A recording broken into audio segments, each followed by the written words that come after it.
Voting for the right candidate for the city controller position is not just important, it's crucial. The role directly shapes the financial landscape of our cities. It's more than just responsibility.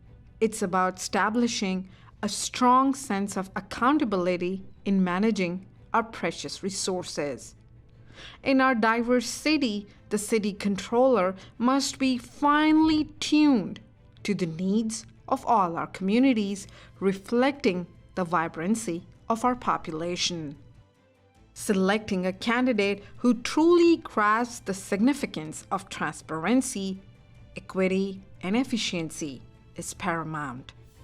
This choice lays the foundation for a future that prospers and benefits every single resident. By casting your vote, you hold the power to shape an economically stable and inclusive Houston that resonates for generations to come. Chris Hollins, the aspiring city controller, comprehends the weighty responsibilities linked to financial stewardship in Houston, Texas. The role encapsulates a spectrum of vital duties, from ensuring transparency and accountability to conducting comprehensive internal audits that optimize program efficiency and compliance. Chris claims he's dedicated to wielding financial insights to elevate decision-making, including assessing the financial repercussions of diverse initiatives.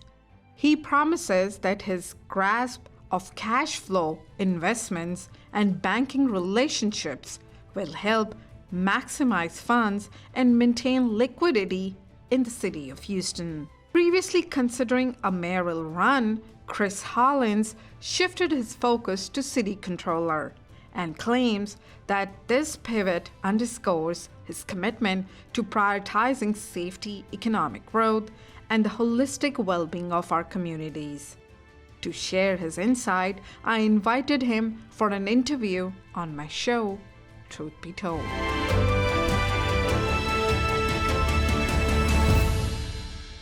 And we have Chris Hollins in our studio today. Thank you, Chris, for joining me for my show, Truth Be Told. And today we are going to have a very relaxing conversation without the table in the middle where we are stressed out and we want to know what exactly happened and why it happened.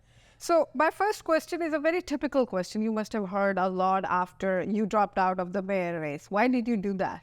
Yeah, well, Sophia, thanks for having me again. Great to be here with a new set. But it's always wonderful to share time with you and your audience. Well, look, you know, my concern from the very beginning has been on how best I can serve the city of Houston. And, you know, we entered the mayor's race about a year and a half ago, and we ran, you know, very strongly. But in politics and, you know, when you're going for elected office, if you're going to serve, you have to win. And at a point when dynamics in the race changed, we had to look elsewhere to understand how best we could serve Houston in this moment. Mm-hmm. And we very quickly, you know, set our eyes on the controller's office. Many people, I imagine, many of folks who are watching us right now have no idea what the City of Houston controller does. Mm-hmm. But the controller, who's your chief financial officer, your chief accountability officer, and who could be your chief innovation officer if done the right way, this is a critical office for the City of Houston. And we're meant to be your watchdog, the person who ensures that the city is being effective and efficient, and that we're serving Houstonians in a way that befits this world-class city. And so I'm really, really enthused and excited about the opportunity that lies ahead at the controller's office and looking forward to serving.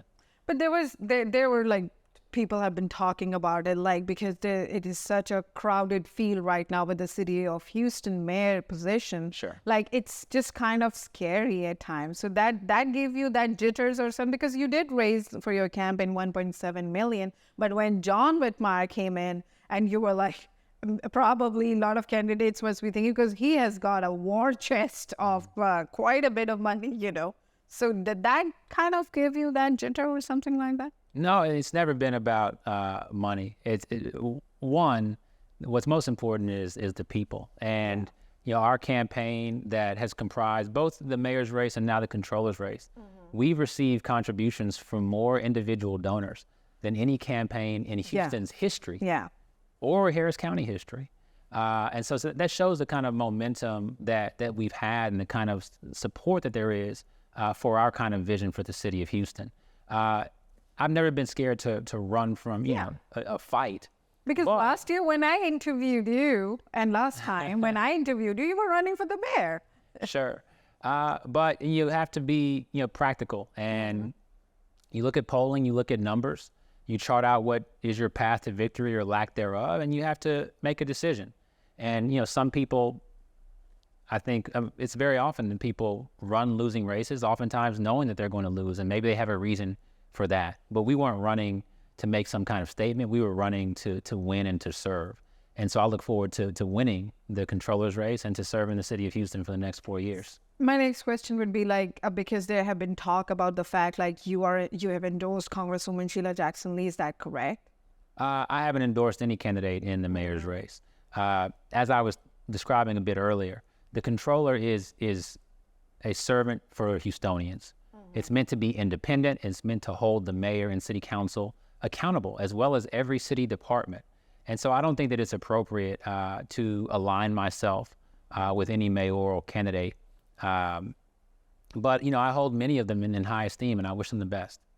Let's talk about like previously you are on the board for the Metro as well, and you have been with Harris County, and during COVID you worked extensively with the voting system and all that. Sure. So what other experience do you bring to the table? Yeah, well, look, I spent most of my career in the private sector. I spent the bulk of those years as a management consultant with McKinsey & Company, helping, you know, Fortune 100 companies, as well as government agencies to be, again, more effective, more efficient, to serve, you know, their customers or, you know, their stakeholders in ways that got better and better, that achieved their mission. And I brought that same approach, not only to, you know, other parts of the private sector where I've been a small business owner and an attorney, but, you know, in the most pivotal election of our lifetime, I brought that experience to bear as your county clerk, the chief elections officer for Harris County during the 2020 elections. And so, you know, what you saw there is the same approach I'm going to bring to the controller's office, coming in and truly understanding what are the challenges that we're facing in this moment, and what do we need to do right now to effectively, you know, meet the challenges of the day to serve the people of Houston.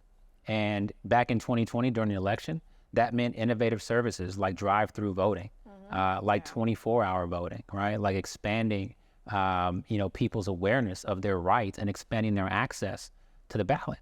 What it's going to mean as the controller is helping the city to tackle its very serious financial challenges that are going to be right here in coming years, helping us again to be more effective in the way that we deliver critical services, like picking up trash, fixing roads, keeping us safe, making sure that clean water is accessible. You know, everything revolves around money, because obviously because you're running for basically the chief financial officer position for the city of Houston. Sure. So my next question would be like, your opponents are members of city council already, and they have those offices already. So they don't you think that they have more experience in public offices than you?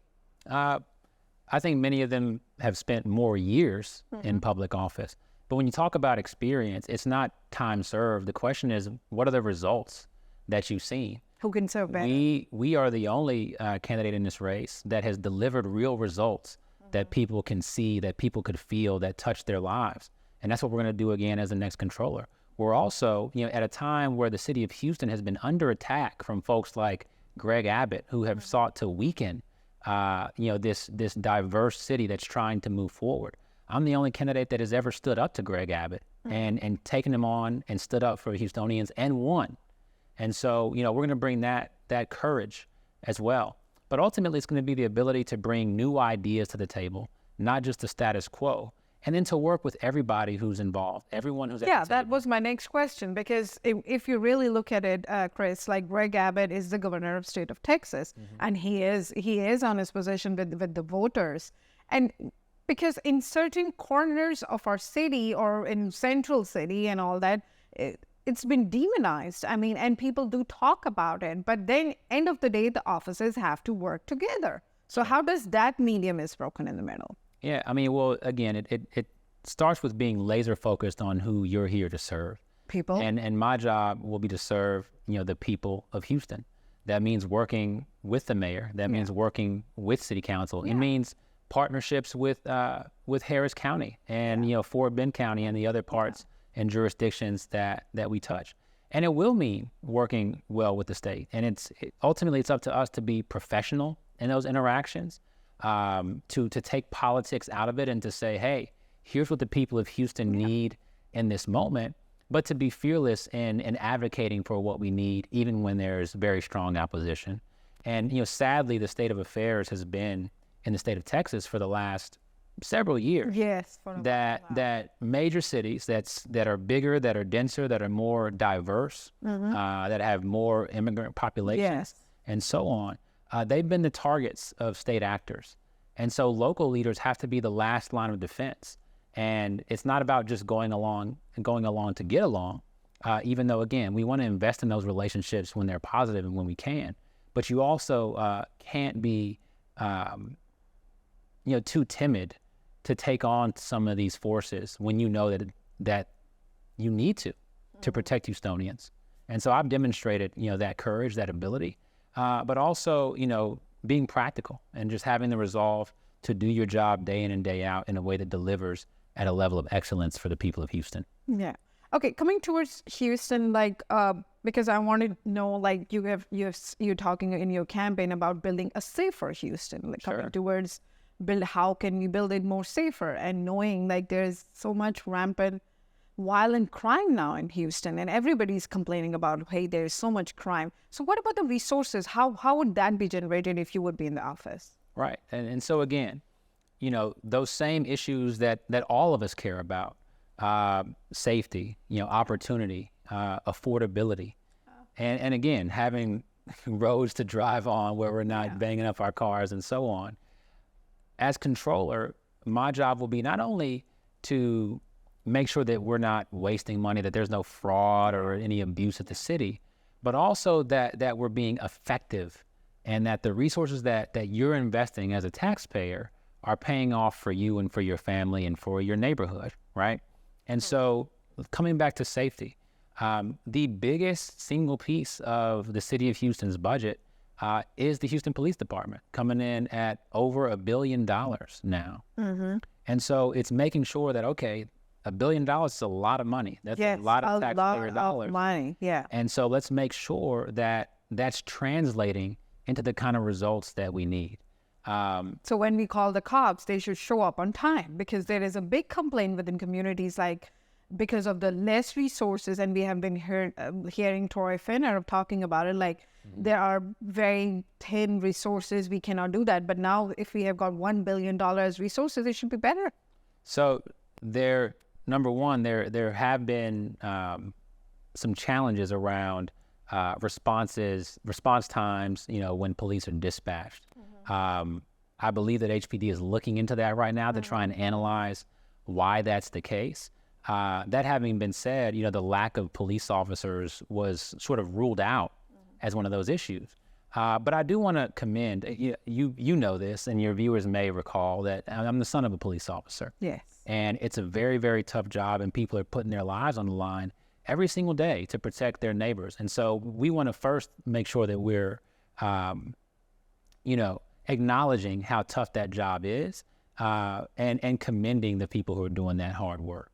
That having been said, my approach to how the police should operate is the same way that my approach would be for any other department, which is, if we want them to do a job, we're clear on what that job is, right? What they're supposed to do, what they're not supposed to do. We give them the resources that they need to be able to do their job well, and then we hold them accountable for results, right? And as controller, we're going to be sharing ideas and best practices from around the country and even the globe. What do other high-performing operations do well to keep their citizens safe?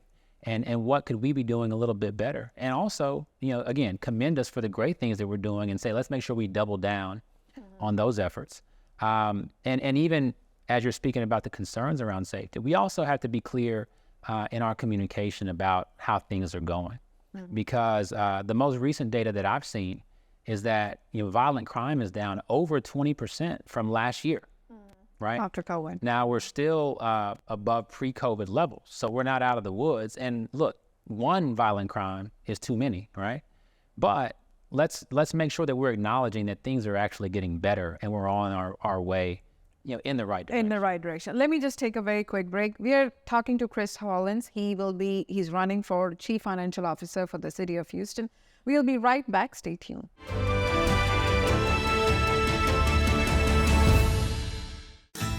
The Made to Move sales event at Big Star Cadillac is all about the savings. Enjoy 1.9% APR financing on all 2023 and 2024 Cadillac CT4 and CT5 sedans and all 2023 and 2024 XT4, XT5, and XT6 crossovers. Lower your payment with 1.9% APR limited term financing at Houston's Cadillac to your door dealer. Gulf Freeway just 2 minutes south of the Beltway. Shop smarter when you shop at Big Star. Shop BigStarCadillac.com. Hey!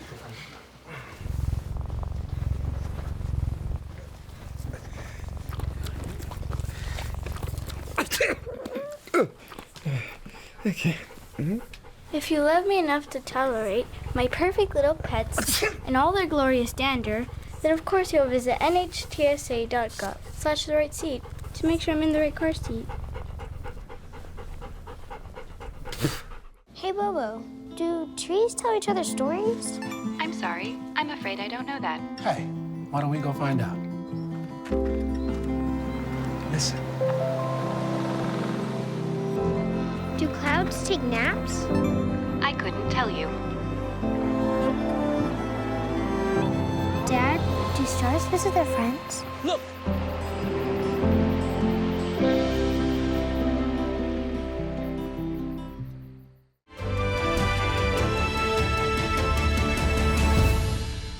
Welcome back. We have Chris Hollins with us. He's running for City of Houston Chief Financial Officer.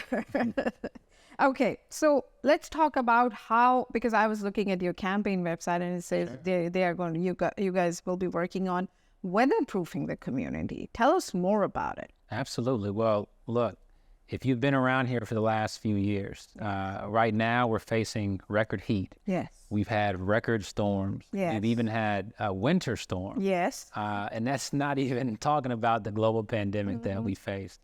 And so this is a story about resilience. We're a city that's just a few miles away from the coast. And when these storms come, which, we cross our fingers every single year that they don't, or that when they do, they're not so severe. We need to have the confidence that we're safe, that our families are going to be safe, that our property is going to be safe. And if Houston's going to continue to grow and to thrive, then every Houston resident needs to have that same confidence. But we've also seen that, again, the planet that we live on is warming. Conditions are changing. And so we need to make this community resilient in those times. And that means very serious infrastructure investment. But it also means making sure that as we progress, that we're that we're leading as a city on ways that we can be more energy efficient, and not contribute to additional climate impact. And so again, but I think a city in Houston, being oil and gas capital, is contributing to climate change because we don't have any system in place. For example, we are just constantly driving in cars. Well, as the energy capital of the world, there's no denying that fossil fuels have contributed to the challenges that we're facing. But, and I know you wanted to talk about jobs at some point. Yeah. If we're going to maintain our position as the energy capital of the world, we already know that the transition is starting to take place towards new types of energy, whether that's hydrogen, whether that's solar, whether that's wind. And oil and gas, will still be part of that equation. But if we're going to keep Houston as the energy capital of the world, then we need to be looking forward and investing in what the new jobs are going to be for years to come.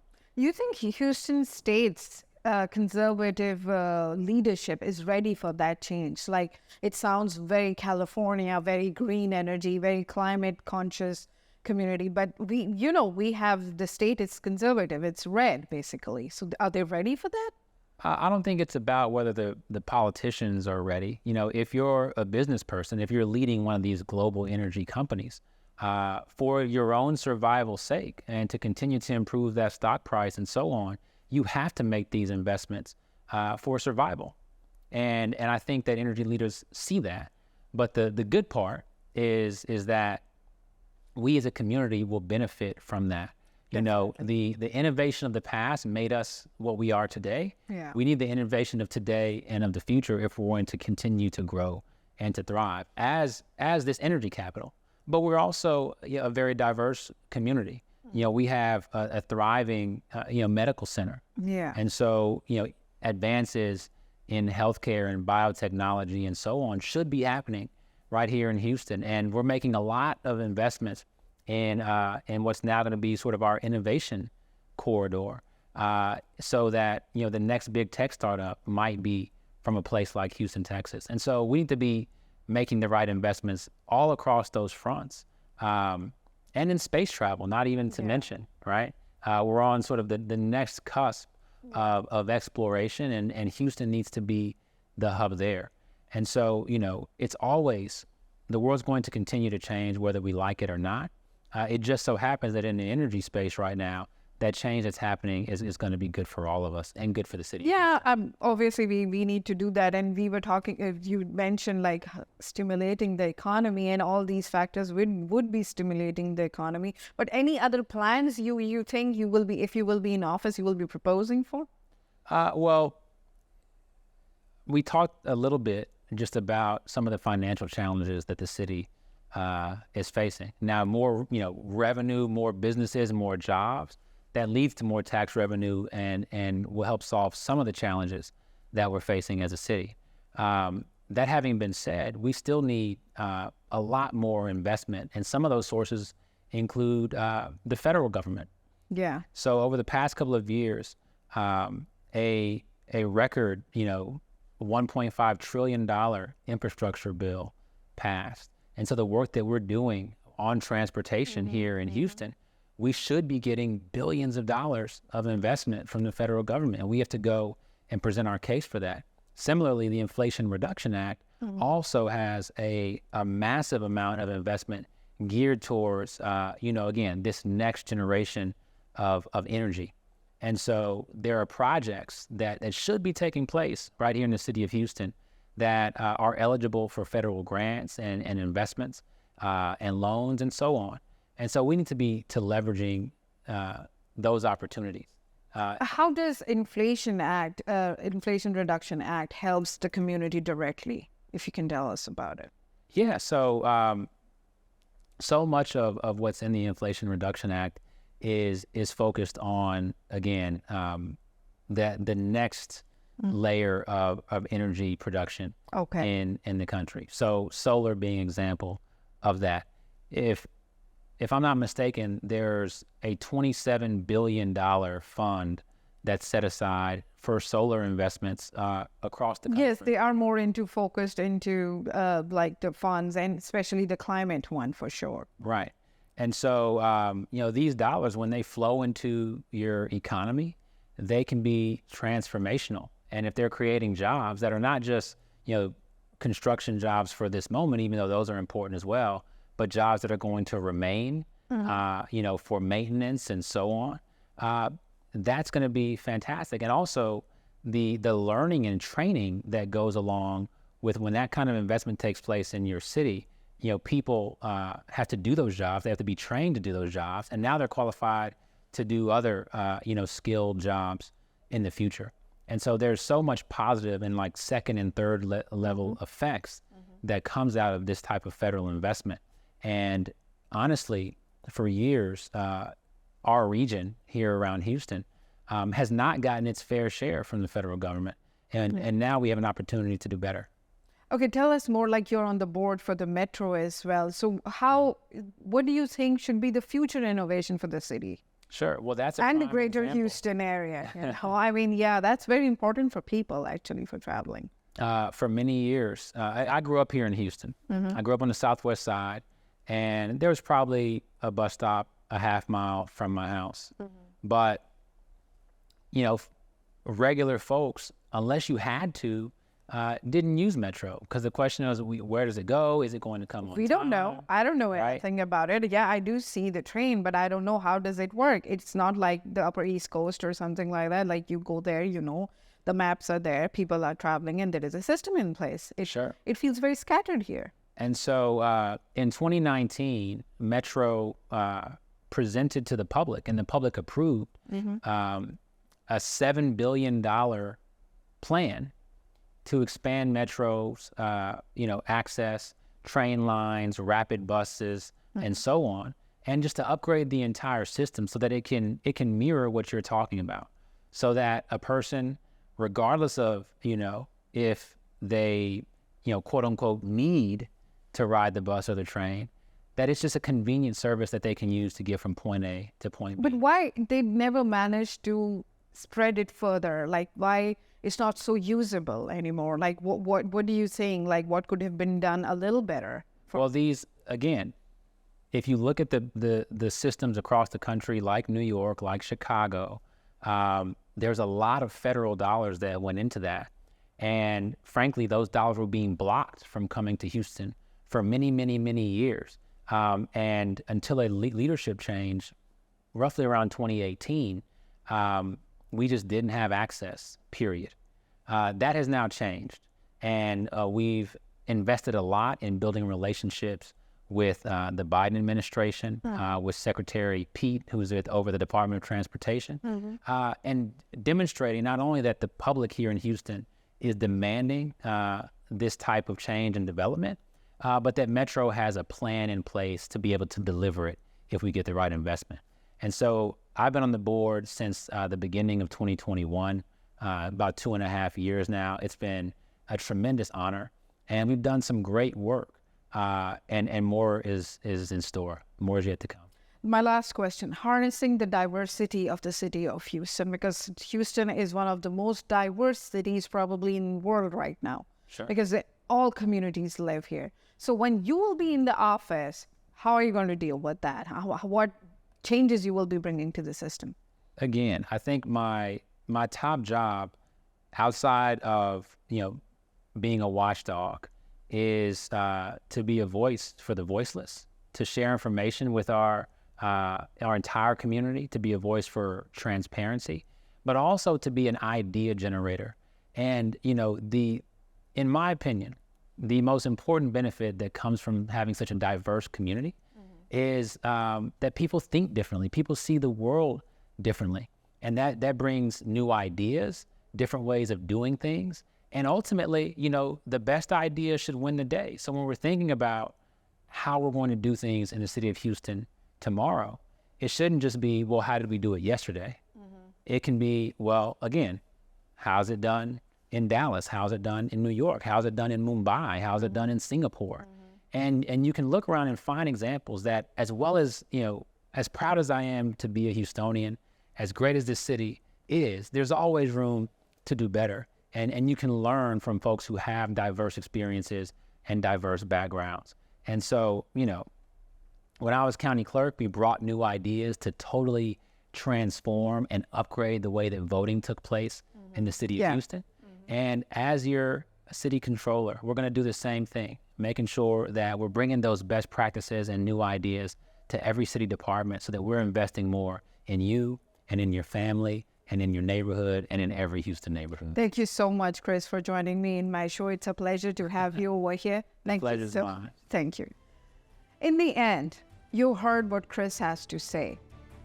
Diversity is a key factor in Houston because it is so diverse. We have all the communities living here, and he pointed out very clearly that he wants to hear from everybody. And money is the most important part for any city to run. So he will be the watchdog for that. Thank you for watching my show, Truth Be Told, with me, Sofia Jamal. Have a great weekend.